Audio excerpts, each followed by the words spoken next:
Welcome to The First Turn. I'm your host, Hyena, and today, Llama and I are talking about This Week in Warhammer. If you like what you hear, give us a like, comment, subscribe, or share, or let us know if there's something you'd like to hear us talk about. Alright, let's get to it.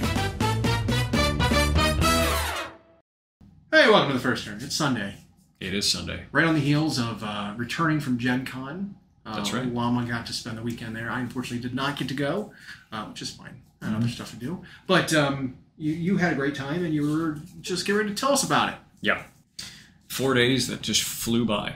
It was the biggest one ever. They had their record sellout where they didn't even have walk-in badges available for people. Jeez, because they've always had that. Yeah. Maybe not a Saturday badge, but there was Friday, Sundays, they actually had extra ones usually. They sent the email out to us on Wednesday that there was not going to be any walk-up by, and then they had the signs out. They had the signs throughout downtown.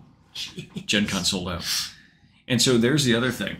It's no longer just the convention center. It is for several blocks in every direction. There's stuff that even hosts events for GenCon.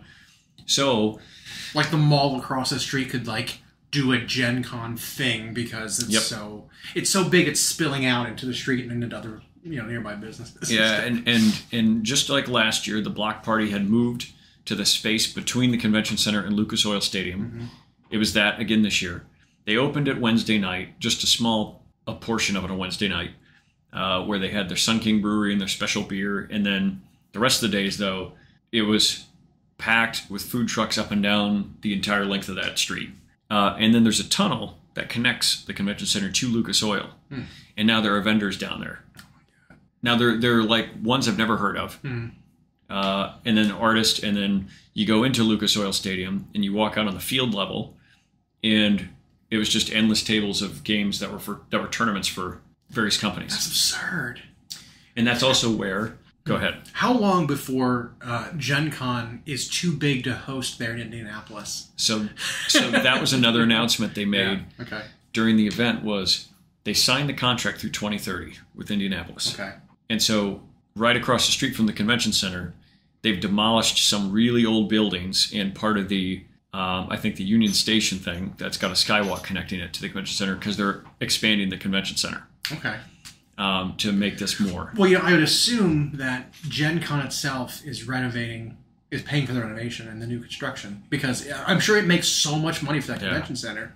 In the city. That it's like GenCon alone is funding the expansion of a convention center so it could host GenCon. Right. Which is kind of funny. Well, and if you recall, in years past, in one of those hallways that's got the largest set of elevators or escalators right outside one of the vendor hall entrances, there's those ballrooms across from it, near where the balloon thing is and whatever. And a couple of them would have a facing on them and a company would be hosting something in there. Well, now those were all through the convention center. Every one of those had facing with whatever. And the thing is, even being bigger and record sellout and all this, it felt more organized than ever. Movement through it was pretty smooth. The air conditioner was top notch. Every place was chilly despite it being 90 out and 70,000 people in there. All the events were great. All the vendors were great. More vendors than I'm used to seeing. Some interesting ones like Steamforged was there for the first time since taking over War Machine. Right. And they were talking to content creators, and then I tried to get in with them and some interesting thoughts about what they're doing with the future of that, because there's some people we know who care. Yeah. And as much as some people we know claim they're done with them and they don't care, if it comes back strong, they will 100% be back into it. And so, right. Yeah, and so one of the things that I caught them talking about was, so they had some War Machine products there, but it's only Mark IV newer plastic. Right. And they said they're doing effectively a soft relaunch of War Machine in November. And it will be kind of what their vision for it will be in terms of factions and model releases. And I think they've partnered with some other plastic manufacturer to make them a little crisper. But... are we back to cutting all the old stuff again? So the company makes it sound like they don't have in-depth plans for what they're doing for the game, rules-wise or tournament support-wise. It sounded like what they want it to be is people go into an FLGS and ask about it and maybe buy a box and pop-up play. It didn't sound like they've got thorough plans as a company yet for it. I don't know that much about Steamforged. These guys were all really professional. Their booth was aces. And one of them was British. I mean, how could they not be sophisticated, right? Being British automatically makes puts you a tier up. Makes you more sophisticated, more intelligent. S-tier nerd. Yep. Because you have to be smart to use that accent and understand it. Right. And to never fall out of it.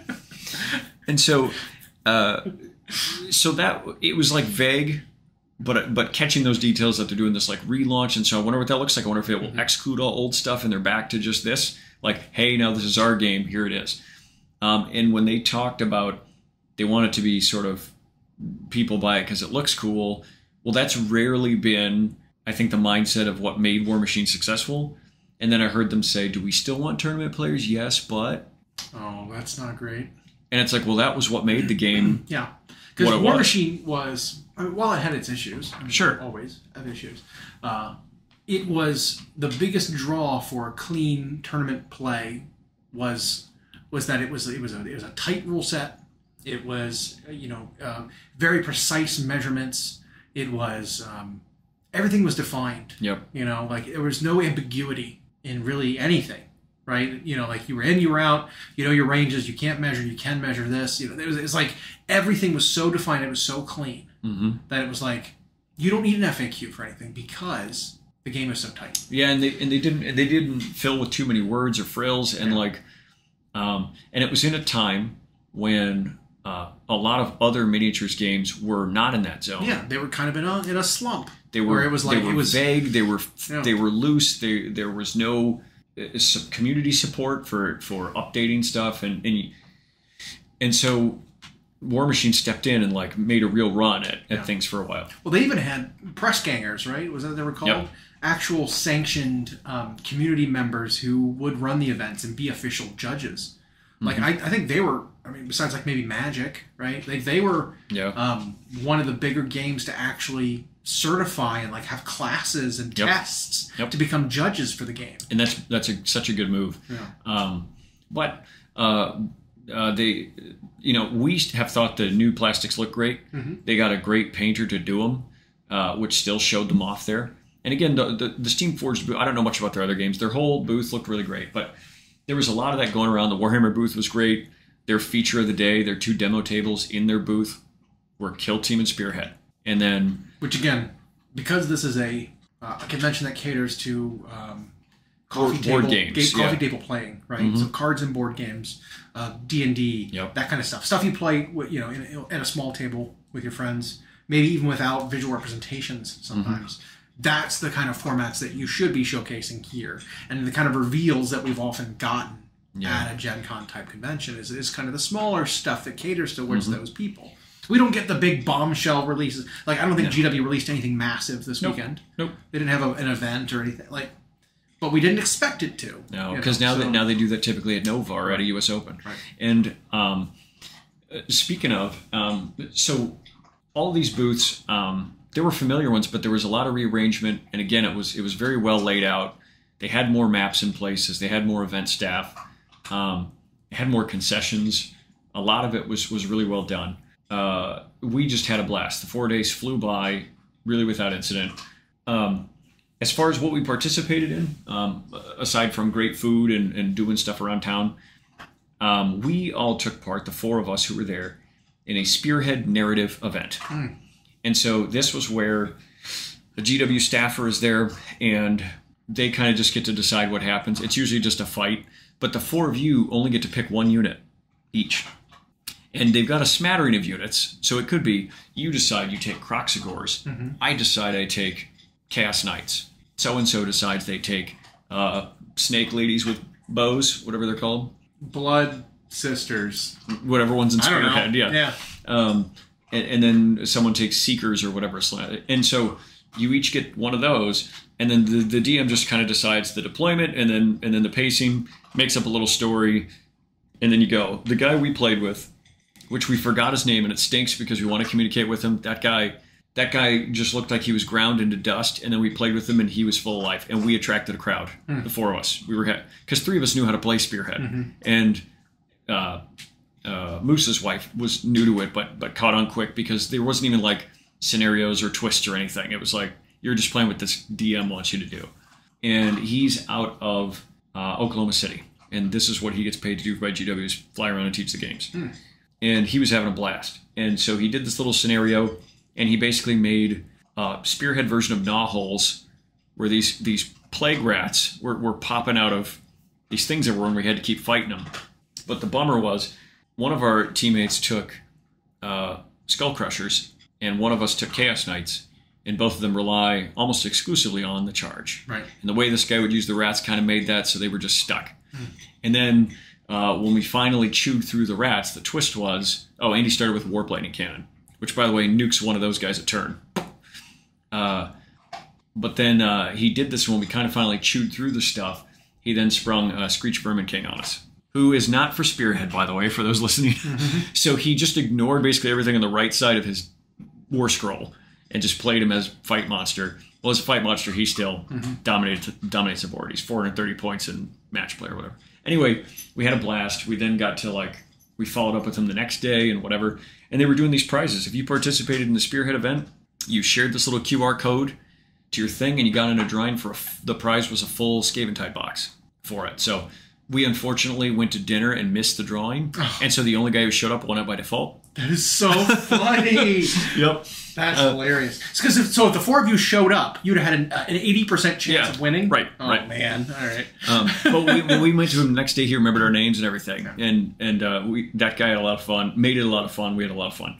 But everything, you just can't experience GenCon. For those who've never been, the way it was run, you really can't experience it all in 4 days even. Because now the vendor halls have 2 days if you want to. I mean, you can run through the vendor hall and then get a quick view, but you can't stop if you want to see the whole thing. Now, and there's so many demos going now, and so many interactive things. There are paint and takes. There's even learn to paints. You had Army Painter doing one. You had GW doing one. You had independent whatever up by the painting competition doing one. And then there's classes you can take now. Seminars you can take now. Some of these ballrooms on the side where companies are just running events, you go in and it was quiet as a library, but it's just because they're teaching people how to play their game, and that's it. Of course, there's the costume parade and all that, which I usually don't pay too much attention to, but people always wear really cool things, get pictures of stuff. But it just went by in a heartbeat. That said, there was one new system they tried that I think needs a little work for next year. So if you remember, you register for events, and you can do it kind of at any time between when registry opens and GenCon, and then to get into other stuff, you buy these generic $2 paper tickets. Well, to sign up to this event, you might need 8 tickets. So you go and you buy a reel of 20 tickets, and you crack off 8 of them and hand them over, and then you get to sign up. Yeah, and so there wasn't that much clarification on this during the event sign-up. And so we would show up for events sometimes, having purchased it in our cart, and it's attached to our ID, which is on our electronic account and our badge, which you figured that'd be enough. They could scan the badge, you could play the thing. Some events you'd show up and they'd be like, well, we need the paper tickets. So you'd have to go to Will Call, where the line for 4 days in a row is just impossible, and you have to go get your paper tickets. That, I think, if you're going to continue paper tickets, you just need to have stands all over the place. Or there need to be 2 separate sign-ups, right? Right. Where if I sign up on the app and I paid the money, and I'm registered now online, you should be able to view that I'm registered online and just wave me through. Because everybody. But if I want to show up and be like, I want to play right now, here's my paper tickets. Right. You'd be like, all right, scribble your name down, give me your 4 tickets, now go play. Right. For pop-in events or raffle type things, paper tickets is fine. But they really also need to make those available everywhere instead of that awful Will Call line. So they did have it, was it 2 years ago? They had them all over the place. But I think maybe that made it too, I don't know, difficult. Because I remember when I signed up for the BattleTech Grinder, there was a paper ticket dispensary in that main play hall. That's kind of out the right side of the vendor hall, where it's just tables, just thousands of tables. And there was there's a concession stand plus a judge's thing plus a information booth, and then there was a ticket booth where you could literally just walk up and buy tickets and then take them to the event you wanted to. So maybe they had that and they got rid of that, and now they moved it all up front. Terrible idea then. Yeah. If that's the case. Yeah, and so there was that, and then the one merchandiser out in the convention halls that does the generic GenCon merch, GenCon t-shirt, that one is the same thing where it's a turnstile line, and it just goes on forever down the hallway, and it's like that for 4 days. You can't get the T-shirt you want unless you want to wait for, like you're in a line at the Dumbo ride at Disney or whatever. You're just there forever. Maybe a line at the DMV is more appropriate. But and then they tried a different system for event-exclusive limited access events. So there were two major ones that were the talk of GenCon. One was, of course, the release of the new Dungeons & Dragons Player's Handbook. Right, yeah. The other was the release of the Star Wars Unlimited event-exclusive promos. So it was a small pack of like 6 or 8, I don't remember, etched foils. They're beautiful. There's a Dooku and Maul and whatever. But so the way they did the system is you couldn't go online, just add them to the cart and buy it. They were only giving out so many of each, the Player's Handbook and these Star Wars exclusives each day. So what they did is they set a specific time in the morning each day that you could go for it. So before you did that, you had to already have it on your wish list. And if people didn't know that, there's no way they were going to get it. And then if you've ever registered for the Adepticon Hotel where you're refreshing and trying to get it to get it. Oh, yeah. So what happens here is it was 7 a.m. for the Player's Handbook each day, 9 a.m. for the Star Wars event exclusives each day. And so 7 a.m. would come. I was always the first one awake because I was up in the morning. I'd wake them up and like, okay, if you want to get one, let's... And you had to go process wish list. And then it would say processing. And if you got it, it would add it to your cart. If you didn't, it would say like, not available yet, or what, because like this hasn't started yet. Or it would then just say, this is sold out. This is unavailable. Yeah. Okay. If you got it, it would put you in a queue and it would tell you what number you are. So we got nothing on the first day.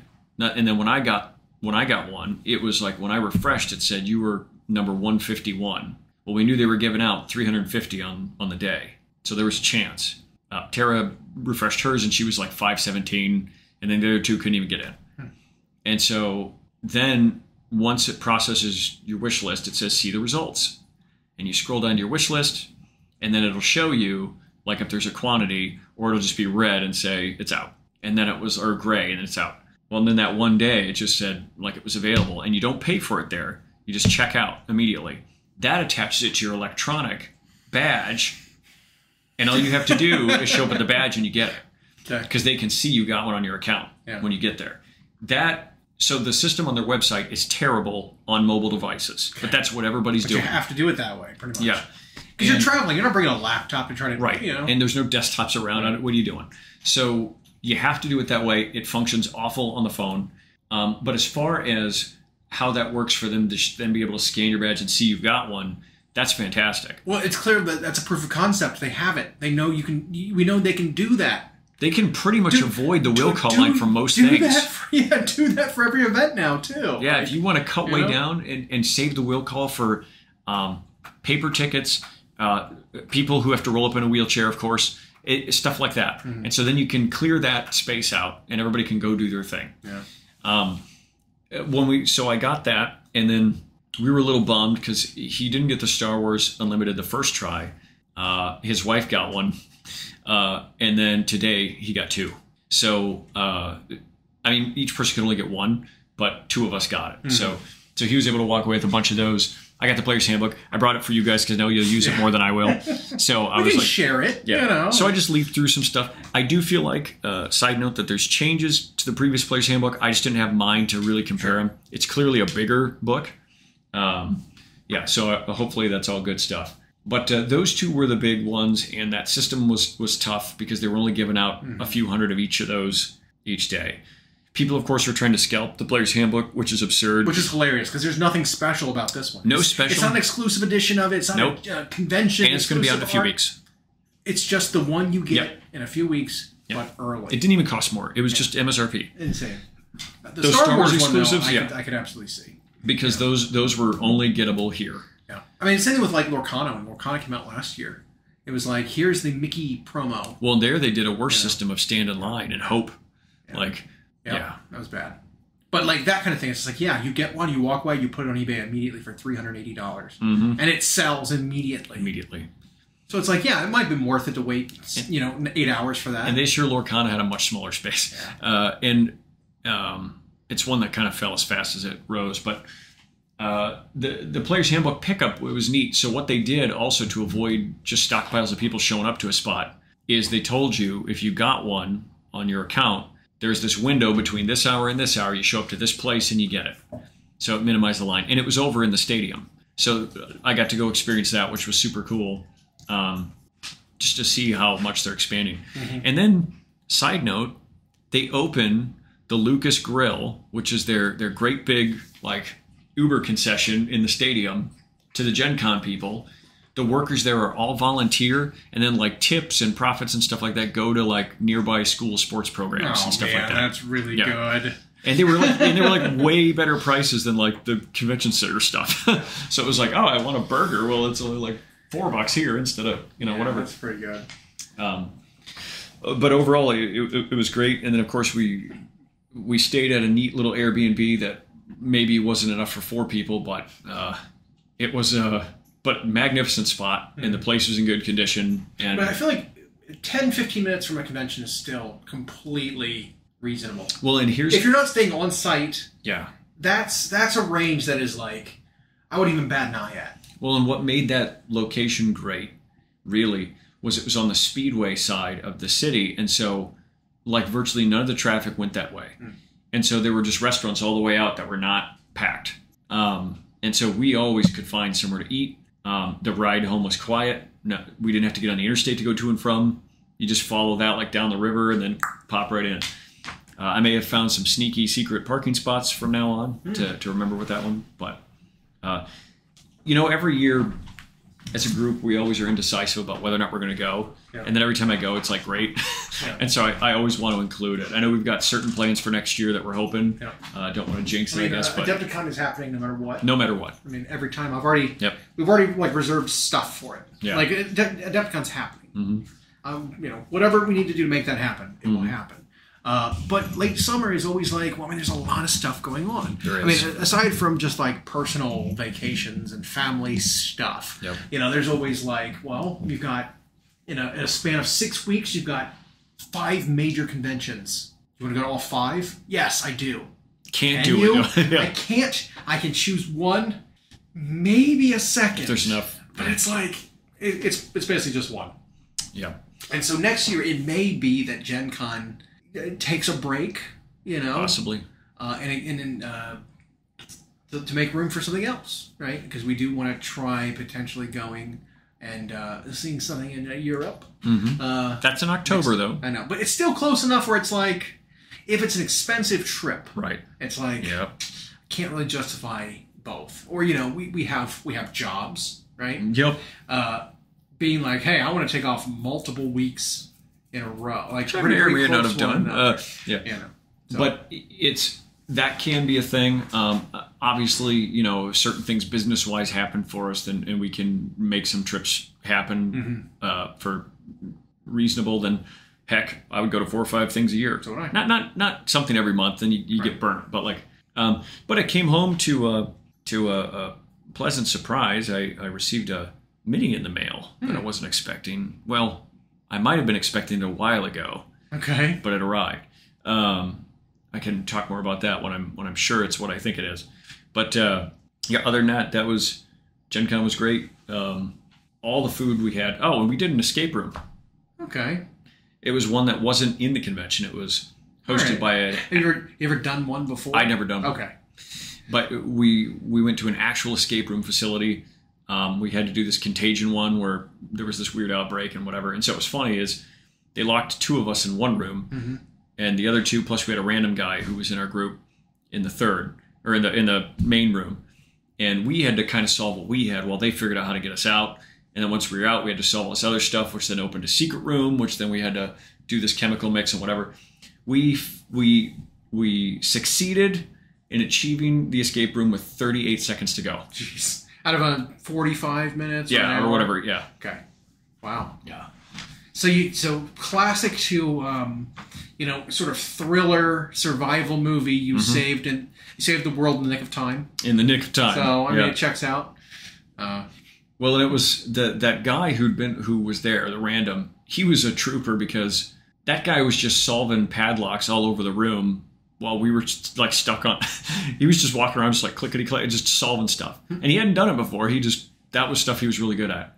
But then he put us in an awkward spot because he found too many clues at once, and now we didn't know what order to go in.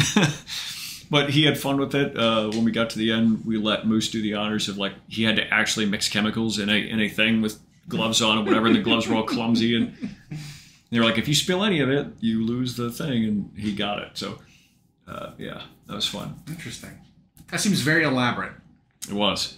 Like, I don't think every escape room experience is that magnificent. Yeah. Right? You know, so. Well, and that was, so the weird thing was they were affiliated with GenCon in that to do the escape room, you paid them with paper tickets from GenCon. Okay. We didn't know that. Moose had paid for it online. That didn't count. So they actually let us come back the next day with the paper tickets, and they reimbursed him, like what he held on. So they were super cool about it. And that's what we just kept finding. Every place was just accommodating as could be. People working around the city weren't grumpy. It's like they were more prepared for it than usual.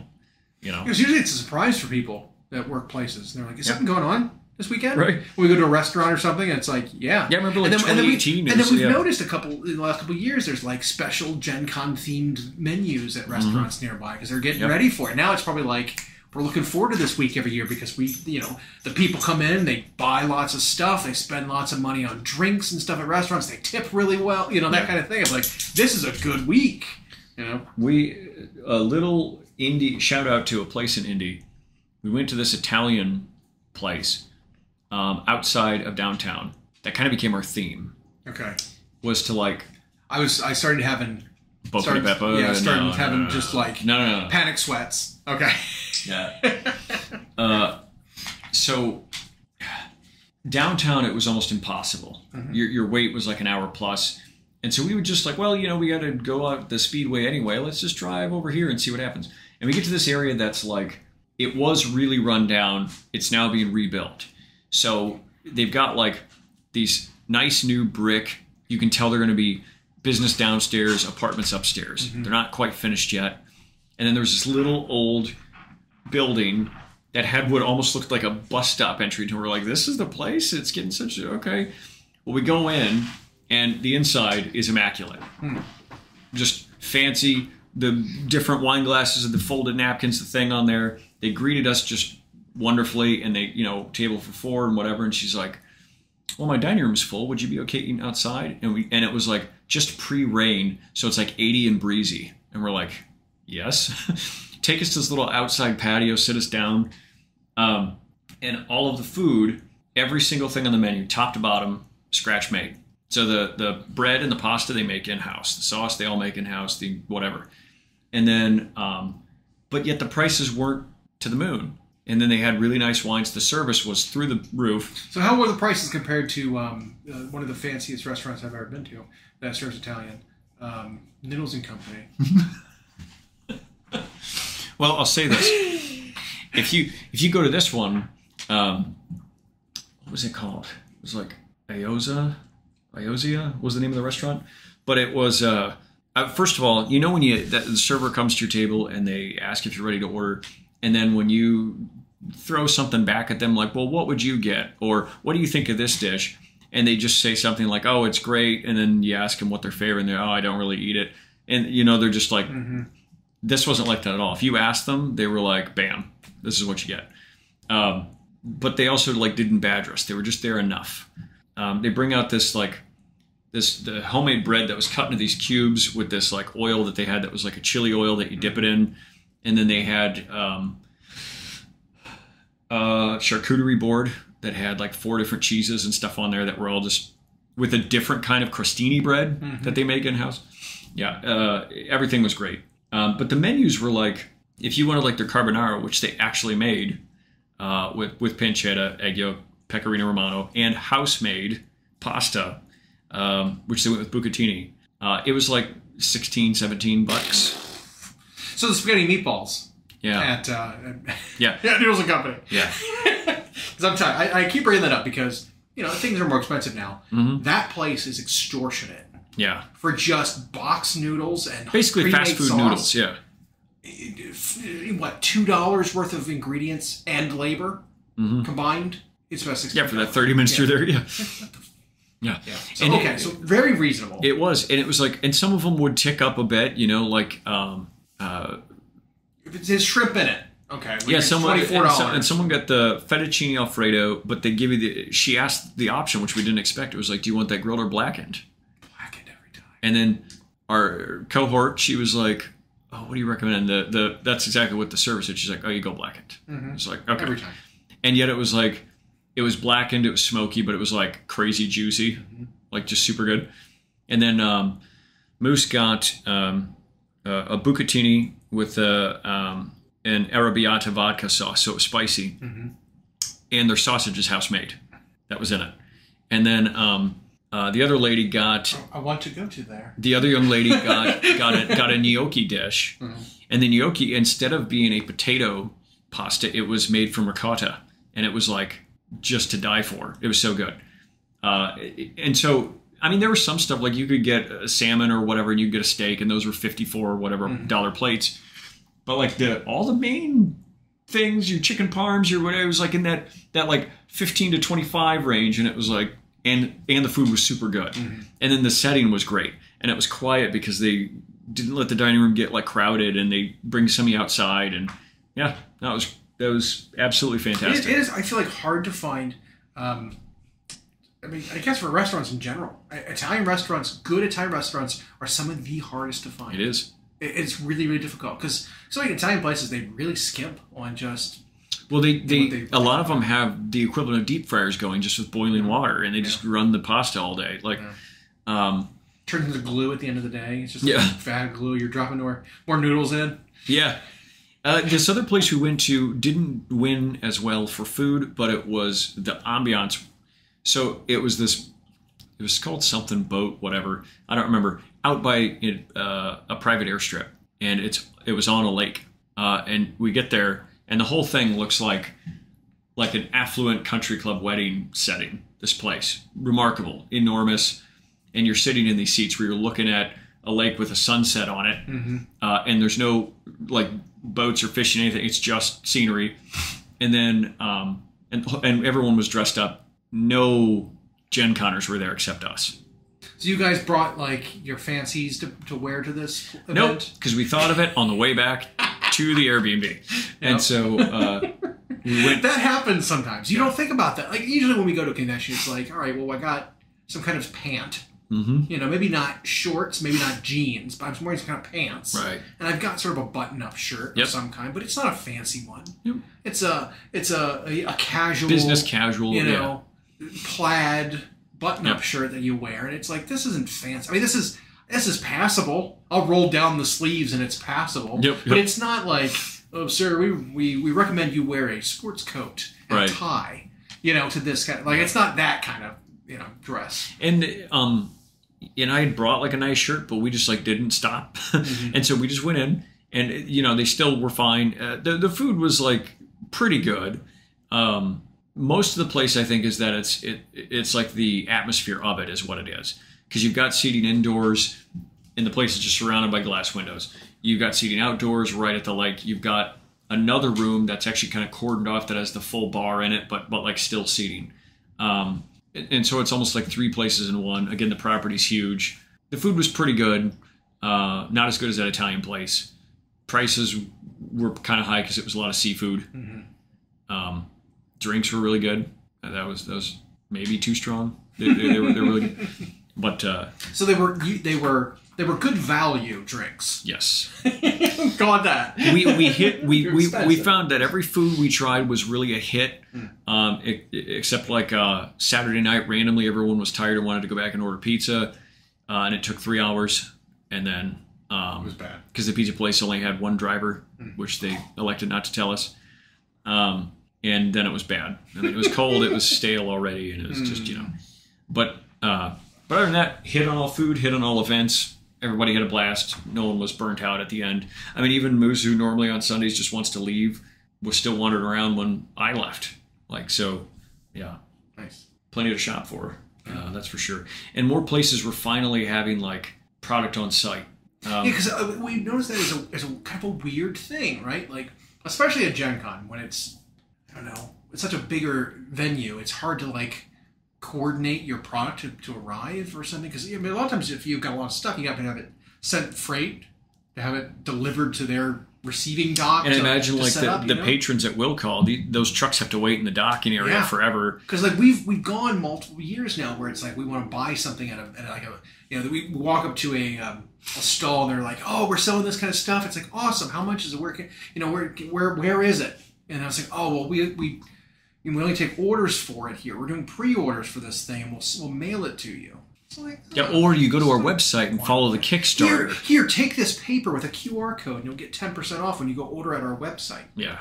I don't want that. Yeah, it's like I'm at the toy store. I want to walk out with the He-Man toy. Where's the toys right now? Give me the sticker or give me the ticket. Let me take it to the cage. Yeah. Where I hand it to your guy and he'll go get me my Nintendo 64 game. Yep. Like there was something so satisfying about old Toys R Us style, right? You'd walk up and you'd see the product you were buying, but they only had one of them. They didn't have like rows of stuff that you could buy.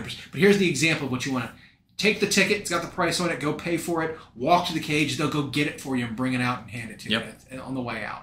I love that. Yeah, and one of those hobby bags that I've carried around for a while came from a place that debuted in 2021. Damn, what was it? It had a dragon. Right. It was like a dragon scale mini bag. And I got the one that didn't have the scale, but... Yeah, I can't remember what the company's called, though, unfortunately. But... They're super cool. I would plug them because they are very, very cool bags. Which I can. So... It's Enhance Your Game is the name of it, and they have their bag with the little E logo. The bag is great, but just like their debut in 2021, they don't bring any product to buy. I just think, I got to imagine maybe those are expensive to ship, but they've got to be missing out on tens of thousands, if not more dollars. We knew they were based out in California, so I mean maybe it's difficult to get that much stuff, but, Could be. But bring something. Like, bring some stuff. Like, if you guys are flying out or something, instead, you know what? Hire your guys to drive a truck over to the convention and bring some stuff with you. You know, like I can't expect that costs more than flying your people out. Well, you know what I mean? And their bags, in terms of price and utility, are just better than everything else that's being sold there. Yeah, I mean, we had ordered some, what was it, Army painter, what are they called? The laser cut foam. Battle foam. Battle foam. Years ago, and for like an army-sized battle foam box, back then we were talking like $400, $500 to like fit like laser cut to the shape of your model. You know, admittedly. So by the way, if you hobbied it at all, or you wanted to change your army, it didn't work for you anymore. Like even like the GW boxes or the there's another army box, the AK ones or. Yeah, there's another army box that's big. I think it's still technically battle foam, maybe. Battle something. But like you're looking at like single army boxes of like pluck foam, even not even like good, quality stuff. We're still talking like $200, $300 for a box, like a big roller box that's kind of flimsy, kind of cheaply made. And these enhanced ones are. They usually come with like a single foam tray because it's catered a little more towards role playing. Yeah. But they'll have a foam tray. They could hold foam trays in them if you wanted. Right. And they have tons of spots for books, and they almost have too many pockets.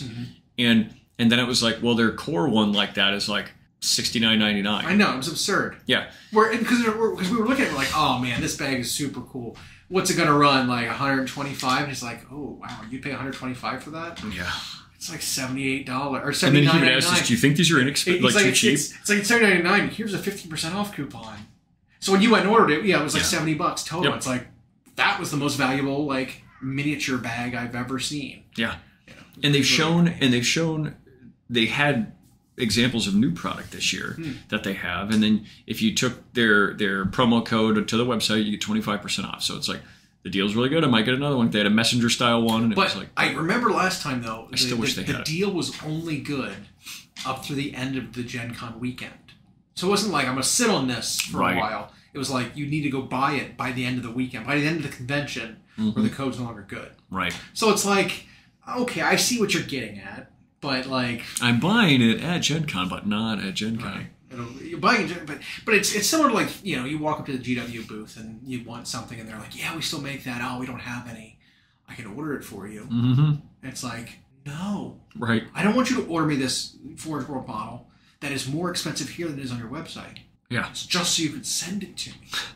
I don't need you to do that. It's so much more convenient for me to just go order it online than it is to order it from you here on a paper ticket. Yep. You know, and then make sure you have my information right, and then I pay more because you're doing it. Like, and no. I trust that the order's placed. Like, yeah. No. And so, which also, because they focus on specialist games at GenCon, there really wasn't any of that of walking up and asking. Like, they just had what they had. I did think about saying, like, hey, is there a Forge World booth there? They had Forge World stuff. See if you can find those 2 models for me. But that's all right. Yeah, I could have looked. I know they had all the new Horus Heresy Space Marine upgrade kits, but that was most of what they had. I'm looking for old stuff. No, they just haven't had forever. Yeah, that was most of what they had. Yeah. And then and they restocked their plastics every day. Mm-hmm. Every day you could tell they were shipping them from somewhere. But that was a blast. One of my favorite things, I think, to wrap up, and we may be biased, was the buzz around Age of Sigmar and Spearhead. Yeah. The fact that when we were playing and having a good time, a crowd gathered and they're asking, "What is this?" And then the demo table was never not full. Yeah. And it's how many people were just not aware. I think they accidentally lucked into a really, really good format that is Spearhead. Yeah. I do. I think it's much better than they intended it to be, because it is. It's a lot of fun. It's really good. Again, balance issues, tweaks need to be made, you know, but the core game plus like the way the twists work and the way the missions are generated, the way the scoring, it keeps the game very fresh with very few models. Yeah. It keeps the game like very interactive. And the action's immediate. And changing. Because you know, that board's so small. I got to change my plan because now I need to go over here on the board and accomplish this because I didn't think I needed to do that before, but now I do to get, you know, like, it is very, very good. And some of the side commentary and murmurings that people would have when they're watching is they're like, "That's Warhammer?" And then they'd be like, "Yeah." And they're like, "Well, why is it on like a 2x2?" It's like, this is the size of the game. Yeah. And so there were people who just, and they cleverly arranged their store so that, which gives me ideas, by the way. And Tara and I talked about it all the way home about product aisles in the store. All the way. Yeah. Exactly. Roast beef. And so they had like their AOS aisles in their shop. Yeah. But then on the stand where they were doing each demo, like on the Kill Team one and then on the Spearhead one, the bottom of the demo table was lined with spearheads. Mm-hmm. The bottom of the Kill Team one was lined with kill teams. And that was, you'd see it every day get plucked clean. There's hundreds of them in their store, and it was just every day people would play demos and then pluck a spearhead and go. So they did. They've really stumbled across something, at least for that format, that is just magic, because you're getting people in with that small bite, and that's all it takes. You get used to GW models and GW Star Wars. You'll play bigger stuff. We had a buddy who OTJ is an insatiable pit of desire, right? People don't desire him, but he desires. Yes. No offense. We like Josh, but he wants everything. He does more so than like anyone I've ever seen. Right? Anything new? I buy a lot of stuff. I have a lot of stuff that I've not even opened. Is that true? Does he have a lot of stuff? He's got a lot of stuff. So much stuff. I have a lot of stuff. I've got some stuff. Our whole basement is full. Basement's full of stuff. But he's only been in it for 6-8 months now. Not that long, yeah. And he wants everything. He switched armies like 10 times. There's only 24 armies in the game of 43. Yeah. And he's played 18 of them already. Yep. And he's only has 3 armies currently. He's played them all. He has everything. He wants everything. Turns them over. But it's kind of like it's like that, right? Where it's like when I look at the Spearhead box, it's like I want all of them. Yeah, same. It's like it is a small piece, and a lot of people are like that. Where like you get started for the first time into a thing, and you're like, man, I like the faction I have because I chose it, right? Based on looks, and that's a big part of it. You have to fall in love with the thing. You do. Right? To really want to stick with it. I bought this thing because I like it. I like the way it plays. I want more of it. Give me all of it. That's how so many players are when they come to miniatures, right? It's like I just started, but now I want to get some of every single thing available for the thing I'm playing. And so, like, a Spearhead is a really dangerous gateway to being like, all right, I just spent $130, $140. My next purchase is now $600. They bought my 2,000 points. The rest of the army. Yeah. And then some units that may be reinforced that don't fit in my 2,000 points. So now I've got extra stuff as well. That kind of stuff happens all the time. Yeah, plastic crack's a thing. It is. It really is. And Spearhead might be one of the most the crackiest plastics there is. The crackiest. Yeah. It's the good thing is it's attached to a fun format, right? I worry about going back to War Machine. I worry that that's not going to be enough to carry their IP. Right. Models based on looks alone is not enough unless you're buying it to use it in a thing that is also fun. Infinity for me is just like that. I really like the look of Infinity models. I've bought a lot of Infinity models, but I just cannot stomach the game. The rules there's so much variance. Using a D20 is part of one of the issue of that game. There's such a wide range of things that can happen based on your results of your D20s you roll, and it's so convoluted and you can't get good answers. The game is so complicated, and when you look for help from official judges and from the game, the game makers themselves, a lot of times you get, that's interesting. I don't know. I literally heard back from them on 2 occasions that exact response. Yeah. Where it's like, I'm not sure. It's like, what do you mean you made the game? What do you mean you're not sure how this works? What do you mean? Yeah. And so, that's an example of that. And I worry War Machine's going to be that route. I can like War Machine models, and I have some of them, and I've got even some of the new ones. But if I'm never going to play it because the game doesn't have official rules, if the game doesn't have supported rules that are going to be updated and are going to be play tested by tournament players and vetted and rebalanced and whatever, then is it really a game then? I mean, were we talking 2016 Games Workshop where we're a models company, not a game company, which was one of the stupidest things they could have possibly said. It's obviously you sell models. We know that already. Yep. But you need rules and you need community and you need buzz and excitement and lore around your models. The idea that you just make models and you give them to these content creators and or you just want them shown off but you don't put into the rules, well, then you need to just be like a 3D print company that sells single models. I mean, and as much as I like the models too, Creature Caster is that. Yep. And there's what Scale did the busts, right? It's a painter's dream, right? Yep. They're painterly models, call it. But it's I'll get a couple Creature Caster models, which I have, but do I need to buy their whole line of models? For what? Right. What? That was, I mean, that was Kingdom Death, right? Where it's you've got really cool models. Speaking of. But you have no game. Not only that. You have no plans for any game that you're showing off all these models for. You have no plans to sell. You're a model company that doesn't sell your models. And that's even more bizarre. I remember years ago, the fiasco that was the anticipation of the release of their box game for Kingdom Death. Their booth was there. Yep. And then it launched and almost died immediately because people were like, wait, what? You want 400 and how many for this? You want $450 for what? Yeah. One monster and then sprues, basically, for 4 characters through 4 different gear loadouts. Yeah. So you're giving us 17 models for $450. And a bunch of cards. A bunch of paper. And yeah. So Kingdom Death, was it Black? Was what it was called? Right. Something like that. Okay. And they've done some expansions and all this stuff to it. But same thing this year. We went and they had their booth laid out and they still make you walk through the line to go through their super tiny thing to see the same pinups and the same monsters that are available all the time. Because they've got hundreds of models on the outside. Yep. For models that they don't sell yet. Correct. For a game that is potentially in the works and there are armies for that game. Don't sell any of it. No plans to paint any of it. Nope. Then you get inside and there's 12 individual models of very busty, curvy, almost naked pinup models that they do sell. But that's all they sell.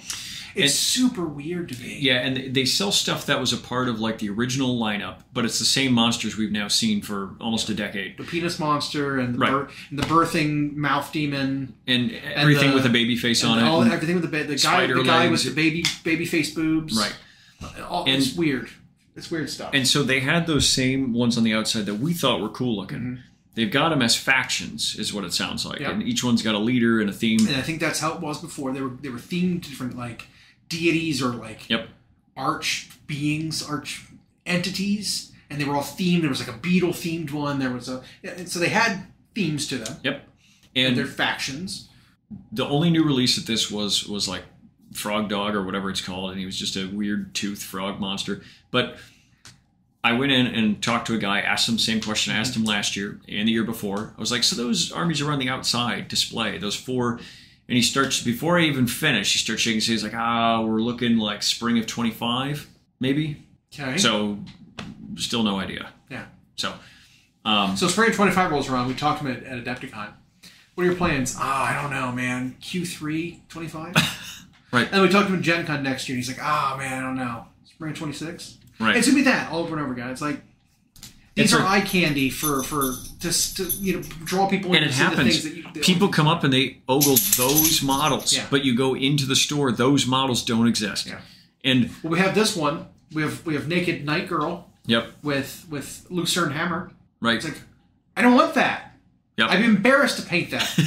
I'd be embarrassed to sit at a table in public painting that model. Right. I'd be embarrassed to post photos of that model finished. Right. Right? Like, I would be embarrassed by that.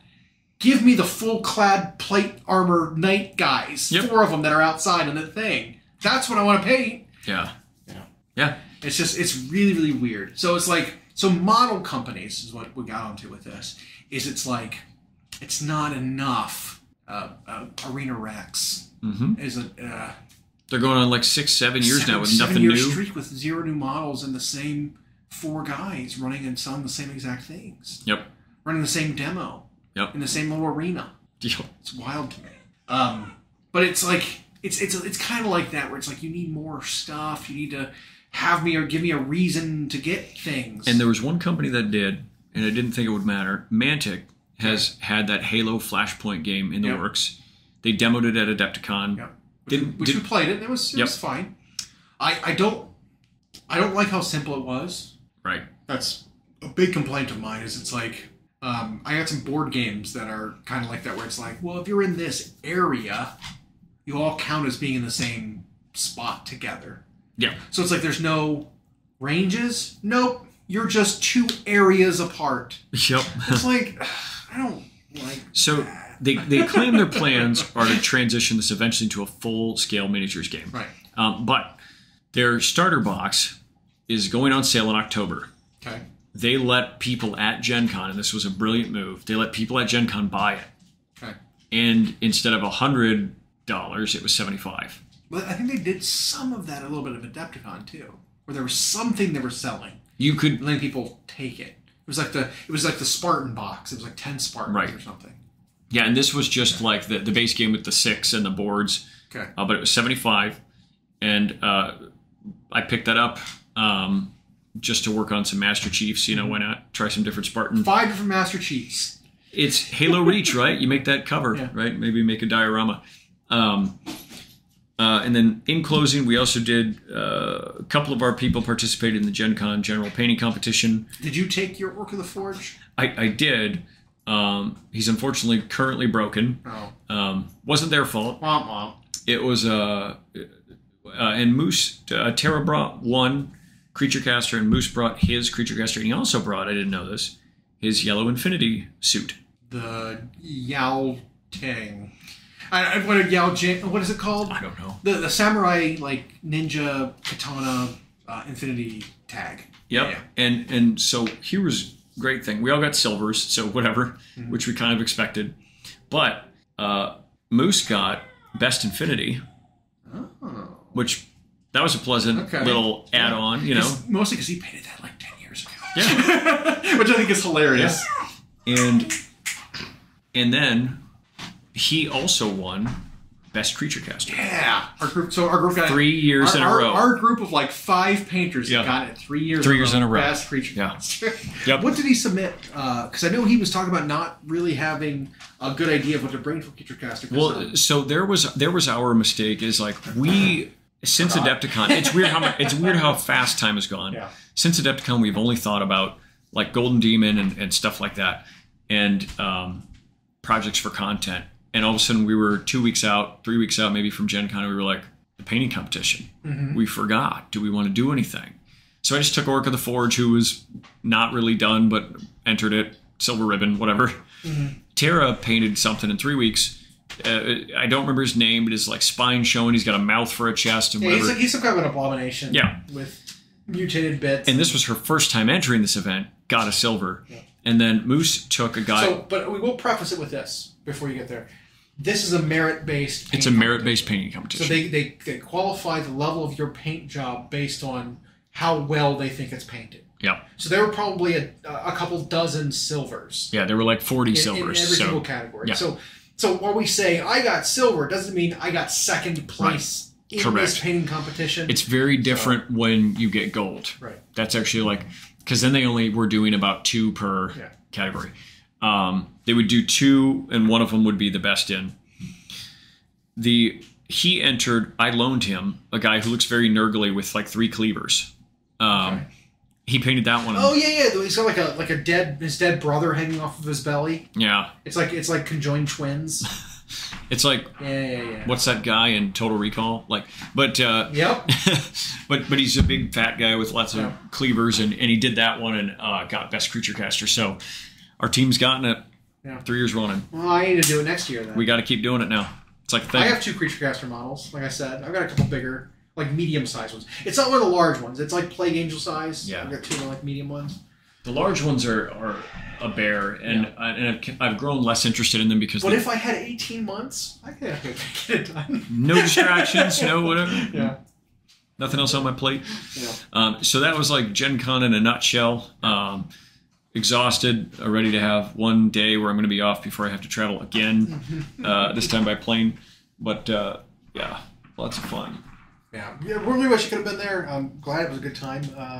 If you've been to Gen Con ever, or if you went this year, let us know how yours went. What was the highlight? Tell us about it. What's the highlight of your time?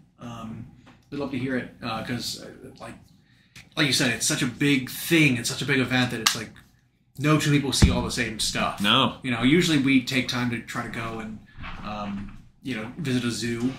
Oh, we did something completely off of the convention. Campus and do something else, different. But speaking of zoos, I could go for something to eat. I could be tossed some meat or whatever in the feeding time. Let's see. Thanks for joining. We hope you enjoyed. Follow us for more of our weekly episodes on YouTube podcasts, Spotify, and Podbean. You can follow myself and Llama on Instagram. We are at Llama Paints Minis and Hyena Paints Minis. Music provided by Kevin MacLeod at incompetech.com. And as always, we'll catch you next time.